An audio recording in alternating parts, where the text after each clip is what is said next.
Day. I'm on fire. Setting a precedent, though. I know. I know. I'm going on vacation. I'm taking tomorrow, Monday, Tuesday off. So I've been trying to frantically get everything done. So I cannot believe I fit this all in. Okay, cool. All right. So here are our slides. Welcome for anyone that this is your first meeting. We're really relaxed here. So honestly, please just jump in at any time, ask any question you have. Please, don't like self-promote. I mean, we're happy to share information, but please make sure that any numbers or any, I guess, processes or any business things that are discussed are kept confidential in this group. Please stay connected with our MUG. So this is how to sign up, which you already did if you're on this call. So I'm not sure why they include this information, but here's how you get to Bevy. All right, so has everyone registered for Summit? Yes. Thumbs up, awesome, cool. So. All righty. I realized I thought it was only half days, but now I think it's like full days. So now I gotta go back and redo all of the things I signed up for. So, and I think Kimberly, you are presenting, correct? Yeah, you can just like skip that one though. No, I want to make sure I'm on that one. Are you, wait, what is your topic again? The next gen user experience. Like some of it's kind of old news because like mostly everyone is on the improved experience now. So right. Well, that's okay. We can't heckle you if we're not there. So just to be clear. Oh, you guys truly are my best friends. We are. We're so supportive. So cool. Well, can't wait to join your session. And I'm not sure what this is. So Experience Maker Awards. Kimberly, do you know anything about this exactly? Yeah, it's kind of the old Revies, now Adobe branded. So it's like in the industry, if you like fit in any of these categories and you want to nominate yourself or your team, you should do so. Awesome. But wait, 1 second, you missed the best part about Summit. Daniel Levy is going to be there like virtually, so like don't miss that. I saw that on the email today. Was it today or yesterday? And I was like, how is this just now being promoted? Yeah. Right. That's that should be like headline. That's the most important part. It's not on this slide. Right. I know. And is it like Serena Williams on there too? I was like, wait, where did these people come from? I'm so confused. Like, I just can't. Daniel Levy like might be one of my favorite people.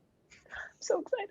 I don't even know if that's how you say his last name, and this is being recorded. I think it is. I think you're good. Cool. Okay, well, nominate yourself and your team for an Experience Maker Award. Do it. This is the first time I've looked at these slides and been excited at the ones of like other user group meetings, because this is my favorite title ever. Your lack of planning is not my emergency. This is my mantra. My friend gave me a meme. He printed it out and put it on my cube wall when we actually used to go to the office. And it's lack of planning on your part does not constitute an emergency on mine. And I live by that. I try to. I don't know if I always can, but I try. So I feel like this really spoke to me. So I wish I had known about this sooner. I would have attended that session. We made the slide this time, you guys. I set everything up in advance. So whew, we're there. Nice. Well, we got to up our title game. Yeah. I know, but it's like, we normally just sort of do whatever, what's going on. We just kind of talk about whatever anybody needs to talk about. And I should have updated the name this month. Sorry. Start making stuff up. We've got a topic now. So cool. Okay. If you're not in our LinkedIn group, since a few of you are new, please join. We always have very exciting discussions. Brett has been bringing it lately with some awesome topics. And some people are posting job ops on there. So Metabolon, I think we talked about last month. I think that position is still open. And then Santa, I guess that's how you pronounce that. They posted on our LinkedIn group. It looks like they have a new opportunity as well. And then our next meeting will be on the 20th. I think it's the third Thursday of every month. We're going to start sticking to that cadence. So any other job opportunities or announcements we want to go over before we dig in?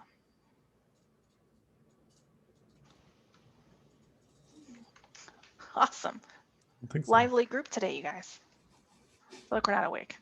It's been a long day. I understand. Talk about the notes. What, Tara?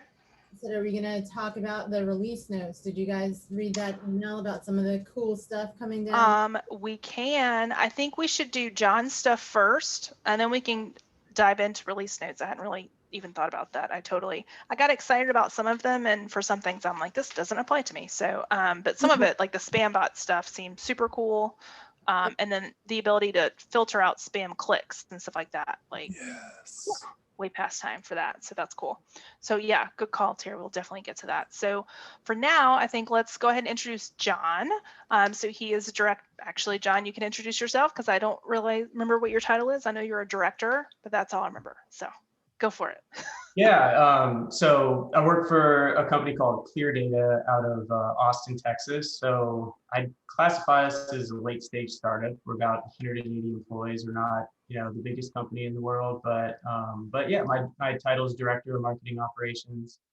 I've been with the company for about 2 years, a little over 2 years now.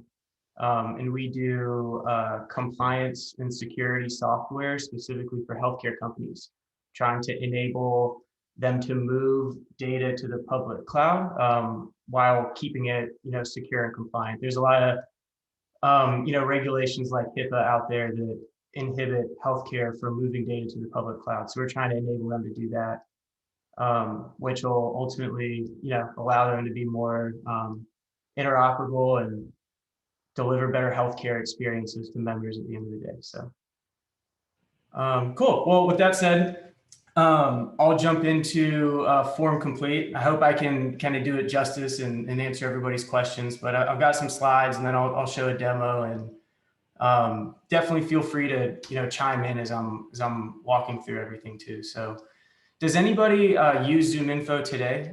Brett, like I know you mentioned you do. Does anybody else? Yeah. Have you guys experimented? Yes. We are right now. Yes. And has anybody used FormComplete, or is this new? Yeah. Okay. Well, I'm sure you'll be able to. I've heard of it, but we've not used it. It sounds super cool though. All right, let me share. Can I ask a pre question? Have you ever used any other FormComplete products? I have not. Okay, cool. Yeah, I have not.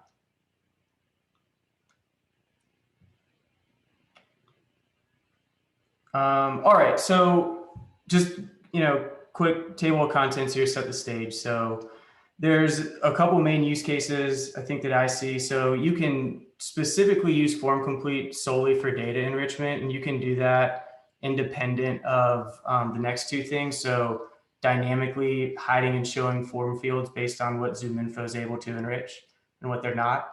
And then real-time email validation too. And Brett, this is what I had brought up on the call last week, so we can touch on that too. So the next thing is the ZoomInfo backend. So after you set your form up in Marketo, syncing it up with ZoomInfo, doing the field mapping, getting the HTML snippet that you can install in Tag Manager, and then potentially if you want to do the hide show, probably would require a developer. If not, if you've got that experience on your own, you could probably handle it. But there's some CSS and some JavaScript that will enable you to do that. And then we can walk through a demo.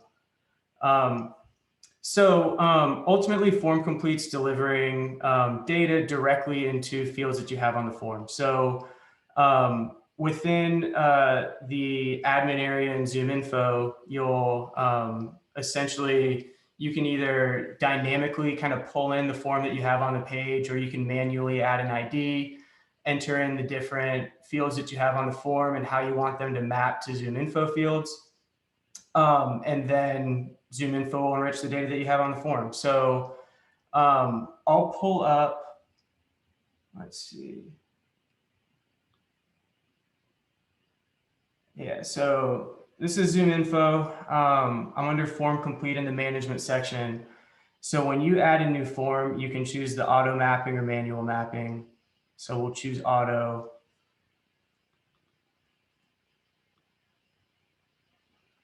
Paste in the URL that our form's on. And then ZoomInfo is essentially going to scan the page, pull in the form ID that you have. And then over here on the right is where you configure all your mapping. So you can see that the form here, there's a lot of questions. There's like 12 or 13 questions on here.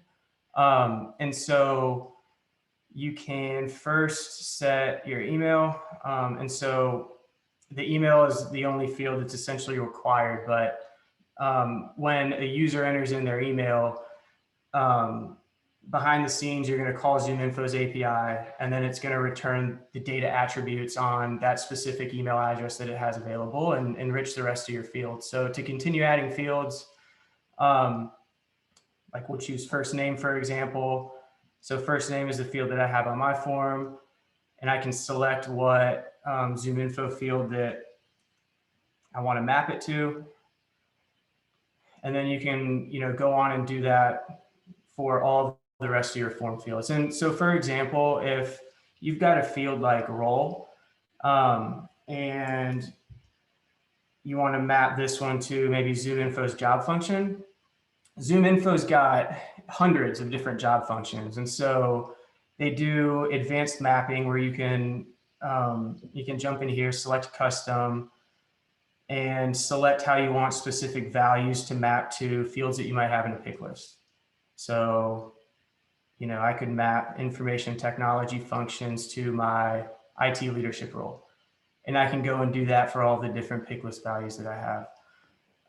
The other thing that I'll mention is ZoomInfo's John? Yeah. I'm gonna jump in real quick. For something like that, where you're mapping those roles, is that something that the system saves so that the next time you go in and you create a mapping, it remembers that? Because that looks like a lot of work to have to go through every time. Yeah, it is. And if you have a lot of different forms that you use on your site, it is a lot of work. You'd have to go in and do that for each individual form. But if you've got a form like, maybe it's a progressive form or a form that you use across a lot of different content offers. The nice thing is that, you can put in one URL for a page that you're using the form on. You can set this up one time, and then ZoomInfo, will understand the ID of that form when you're using it across different pages.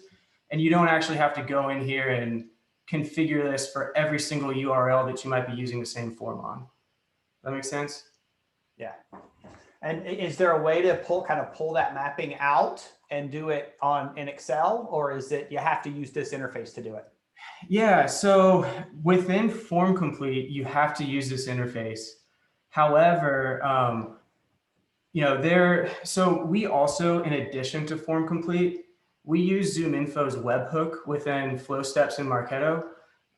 So there's another area in ZoomInfo where you can set up field mapping for their webhook, and you can do an Excel export, import Excel, and not have to use the UI that they have in their product to go through and do it. It's a little bit quicker, but within FormComplete specifically, yeah, you got to do it within the UI.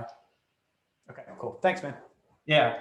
And so the other thing I'll mention too is ZoomInfo is not just pulling in the visible fields, it's pulling in all of the hidden fields that you have on the form too. So theoretically, you could, let's say maybe there's 30 or 40 different data points that you want to enrich on the people who are submitting your forms. If you're not using ZoomInfo's webhook and the only product you have is FormComplete, you could add all of those 30 or 40 fields as hidden fields on your form. And then you could come in here and set up the mapping for those hidden fields too. And whether or not ZoomInfo is able to enrich a hidden field, it's still not going to show it to the end user, which is kind of nice too. So does that make sense? Okay. So sorry, I've got another question. Yeah. So obviously Marketo uses email addresses, the unique identifier. What criteria does ZoomInfo use to identify people? So they use email address, and then they also have an IP matching for companies too. So that's something that you can toggle on. Oh, cool. Okay. Right here. And I can't get this tooltip to stay open, but yeah, basically if a user submits the form and they can't match the email, then it'll try and at least get a company match. So not a contact match, but a company match off the IP address. Awesome. Thank you. And what did I have next up? So, okay, so then once you configure all the mapping, it'll give you this HTML snippet. And this you can copy and install in Tag Manager. So, you know, or a developer could install it, I think like right under the head tag of the page. But essentially you can go in here, you can create a tag. It's a custom HTML tag. You just paste in the script exactly as ZoomInfo gives it to you. And then you can set up a trigger for it. So the like consultation and demo forms and whatnot, the trigger that we have is off of just a page view because those are the only pages where we're using those forms. And if you have, for example, like a content offer form that you're using across a lot of different pages, you can get creative with the trigger. And so on that form, we have the trigger set up as just an element visibility trigger. And honestly, it's not the best trigger to use, I found. And we might end up passing a custom event to the data layer and triggering off of that rather than doing the element visibility. Because I've just found, you know, if using this specific trigger, if the form isn't in the viewport of the page when the page loads, ZoomInfo is not going to load. And we've kind of got a catch for that we're accounting for, which I'll cover in a second. But yeah, that's just something I'm kind of still looking into. But generally, we're using just a page view trigger to fire the tag.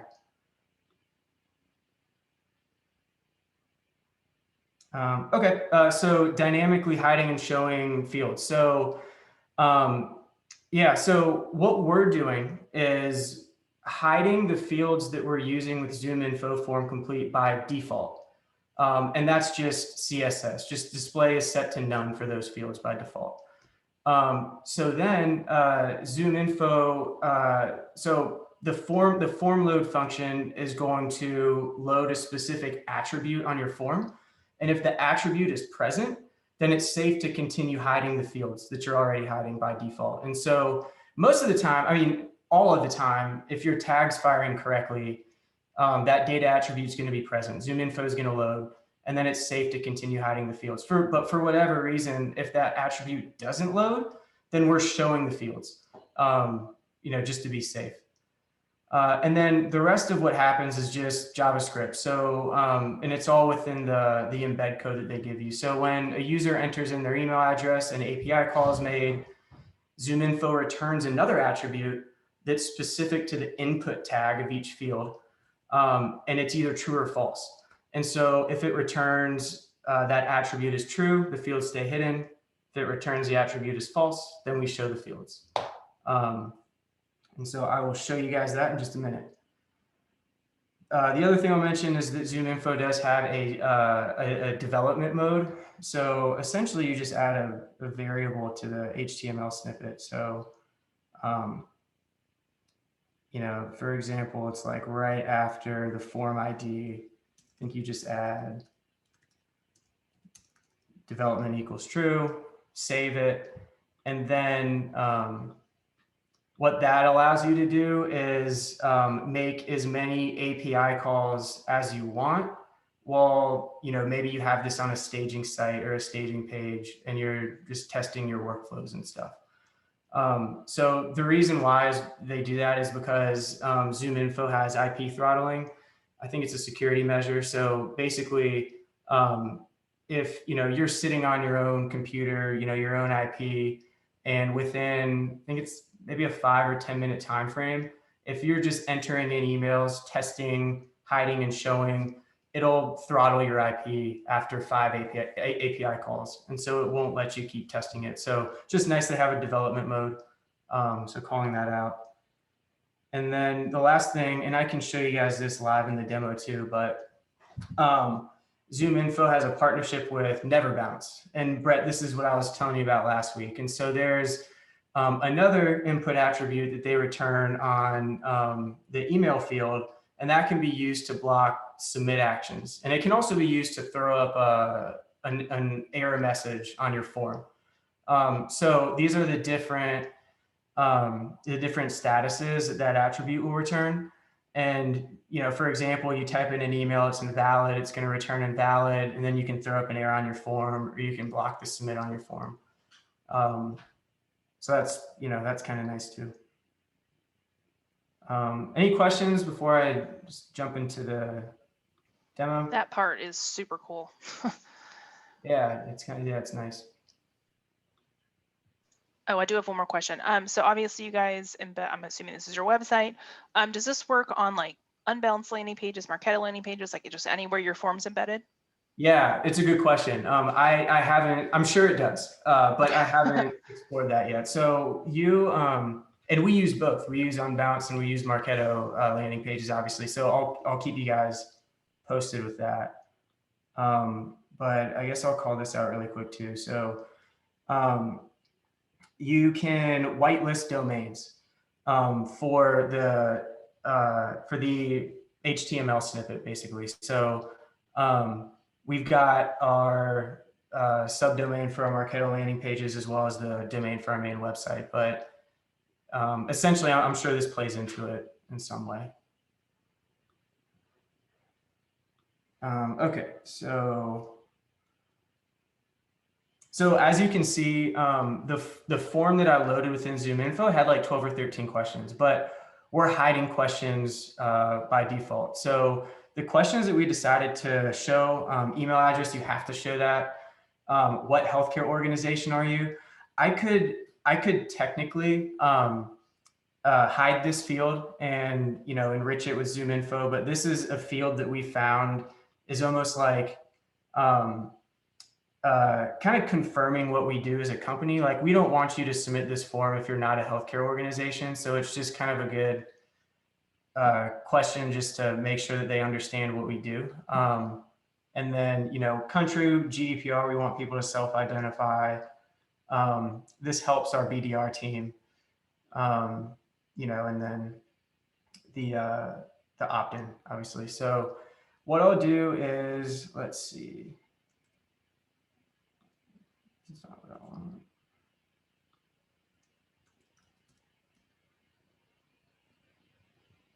Cool. So I realize it's probably pretty small here. Let me see if I can zoom in. Okay. So this data ZI mapped form, this is the attribute that ZoomInfo will return if they're successful loading. So for whatever reason, if this attribute isn't there, we would show all of the other, 8 or however many form fields that we have. But, the page loaded, this attribute's there, we continue to hide the field. So I will type in, let me actually just reload to be safe.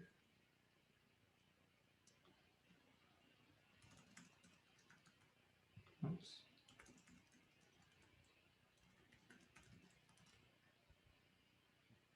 Okay, so I typed in my personal email. I don't have a profile in ZoomInfo, so it's going to show all of the rest of the fields. And before we did this, one thing is we looked at all of our leads that make their way to opportunities, and the ones that actually complete this form that end up being on SQOs, we had like a 81% match rate. It was really high. And we're B2B, and so a lot of the people that we end up wanting to talk to, we get matched on.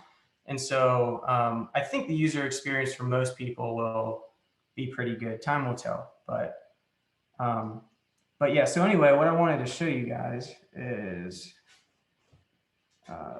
let's find. I see Relias on there.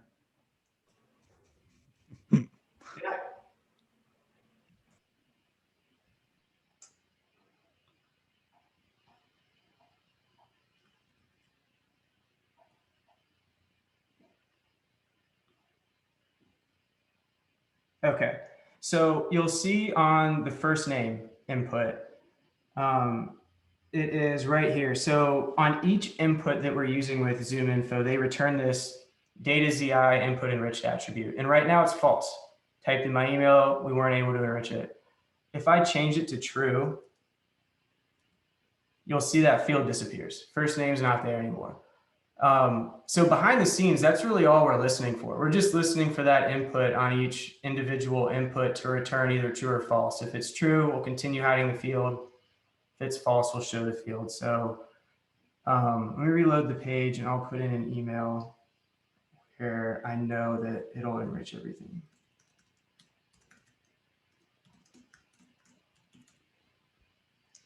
So I typed in this email and no other fields showed. We were able to enrich everything.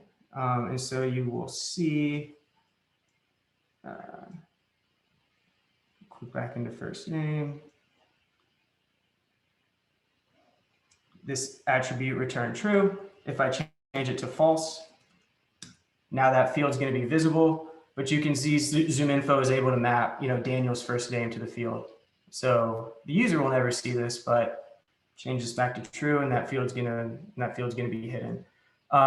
So I didn't code this up. We have a front-end developer that helped us with this, but ultimately behind the scenes, I mean, that's what's happening. It's just listening for that attribute to return true or false and either keep the fields hidden or show the fields.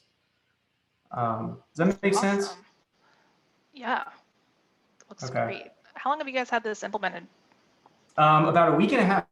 Actually, we've had FormComplete implemented for a long time, and we were using the data enrichment without the hide show, but we've just had the hide show for about a week and a half. Awesome. Looks really great. How do you feel about the data completeness and quality with ZoomInfo? And did you do any kind of competitive analysis with other tools to kind of settle on this? Or do you think the data is pretty accurate? Yeah, so we use Dun & Bradstreet for account data and enriching companies. And our director of demand generation actually used to work at Dun & Bradstreet. And so he was pretty familiar with their capability and kind of competing against ZoomInfo, in his time at Dun & Bradstreet, just their sales team trying to sell against them. And he was pretty confident that ZoomInfo is, kind of, I guess, leading the pack as far as their database goes and just how many contacts and how accurate they are. I've been happy with it. I really like the user interface of their product just for sales and the BDR team. It seems pretty simple to use. And yeah, so I haven't had firsthand experience with other tools outside of ZoomInfo, but I've been happy with it so far. Yeah, one of the other things I really love about it is the API key that you get from them for the enrichment packages that you can plug into other tools like Ringlead. I know, Rich, we've done a lot of research into that. So being able to leverage the database in multiple places and enrich in multiple places is really great too.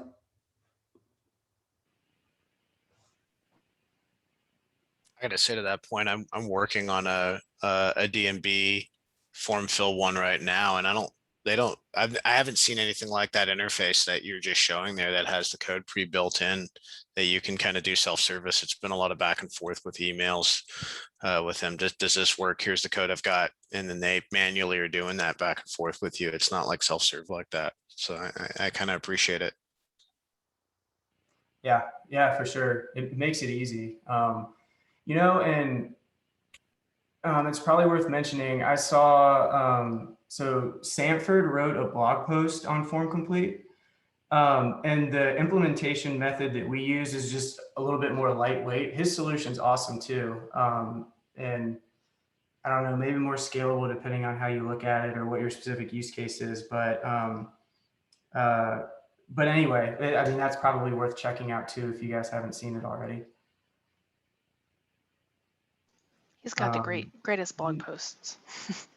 And yeah, that's all I've got. So awesome. Yes, round of really applause. good. Yeah. Thank you. That was awesome. Thank you.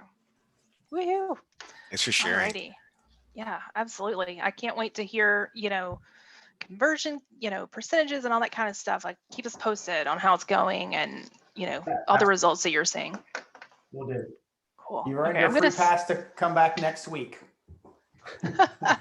Next month. I was about to say, wait a second. Okay, I'm going to stop recording since we're done with that part.